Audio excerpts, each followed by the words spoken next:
Bismillahirrahmanirrahim. Assalamualaikum warahmatullahi wabarakatuh.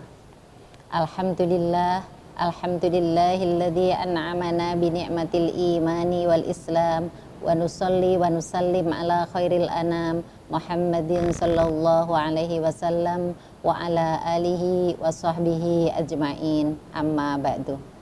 Pertama-tama, marilah kita panjatkan puji syukur kehadirat Allah Subhanahu wa Ta'ala yang telah memberikan kita nikmat yang begitu luar biasa, yakni nikmat iman, nikmat Islam, kesehatan, sehingga kita dapat bersua kembali dalam kajian kali ini.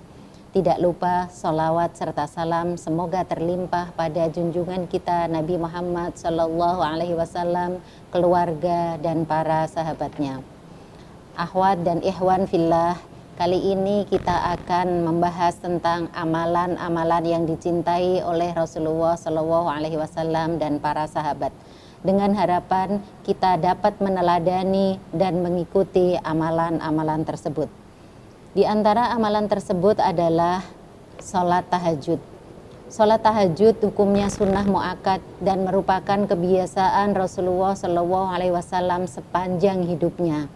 Allah Subhanahu wa Ta'ala berfirman, A'udzu billahi minasyaitonir rajim wa minal laili fatahajjad bihi nafilatan lak asa an yab'atsaka rabbuka maqaman mahmuda. Surat Al-Isra ayat yang ke-79. Salat tahajud juga merupakan media yang paling indah bagi seorang hamba untuk lebih dekat dengan penciptanya, Allah Subhanahu wa Ta'ala. Kita bisa curhat, kita bisa memohon segala yang kita inginkan, bahkan kita bisa bercengkerama dengan Allah yang maha segala. Yang kedua adalah tilawah Al-Quran.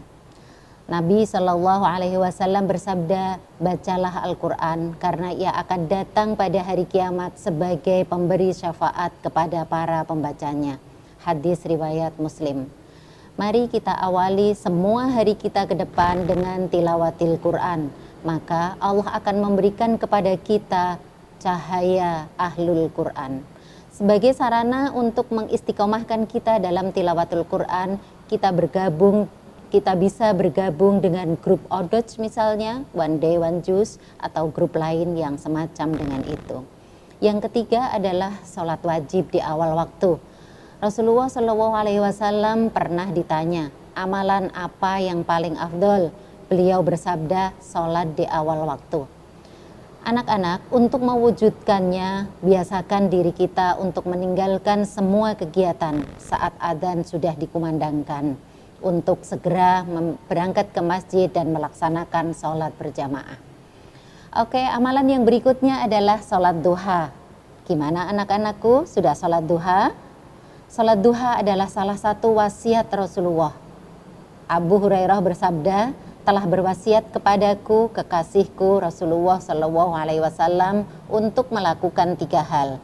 Yang pertama adalah puasa 3 hari di setiap bulan, yakni ayyamul bid.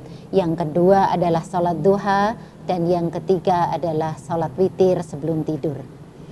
Allah juga meminta kita untuk mensedekahi 360 sendi tulang kita di setiap hari. Hal ini bisa kita cukupi dengan melaksanakan sholat duha. Yang kelima, bersedekah. Tidak ada hari yang dilewatkan oleh Rasulullah SAW tanpa bersedekah. Allah Ta'ala berfirman dalam surat Al-Munafikun ayat yang ke-10, A'udzu billahi minasyaitonir rajim wa anfiqu mimma razaqnakum min qabli an ya'tiya yaumu an ya'tiya ahadakumul maut fayaqulu rabbi laula akhartani ila ajalin qarib fa asaddaqa wa akum minas solihin. Dan infakkanlah sebagian dari apa yang telah kami berikan kepadamu sebelum kematian datang kepada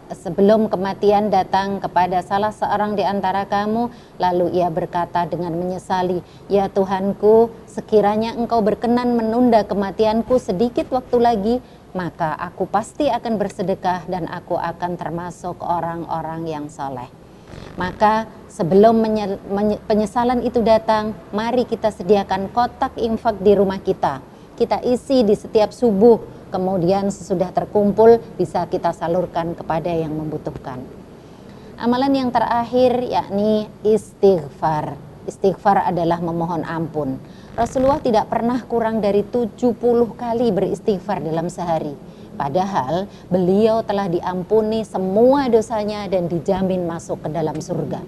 Bagaimana dengan kita yang tidak ada jaminan ampunan dari Allah, apalagi masuk surga? Maka perbanyaklah istighfar, minimal sehari 70 kali sebagaimana yang dilakukan Rasulullah. Rasulullah bersabda, demi Allah aku beristighfar pada Allah dan bertaubat padanya dalam sehari 70 kali. Akhwat dan ikhwan, inilah beberapa amalan yang selalu dilakukan dan dicintai oleh Rasulullah. Mari kita berusaha dengan sungguh-sungguh untuk meneladani Rasulullah dengan melakukan hal-hal di atas dengan istiqomah. Demikian kajian ini, semoga bermanfaat. Semangat anak-anakku, sekalipun kita berjauhan secara fisik, tetapi hati kita tetap dekat. Billahi taufiq wal hidayah. Assalamualaikum warahmatullahi wabarakatuh.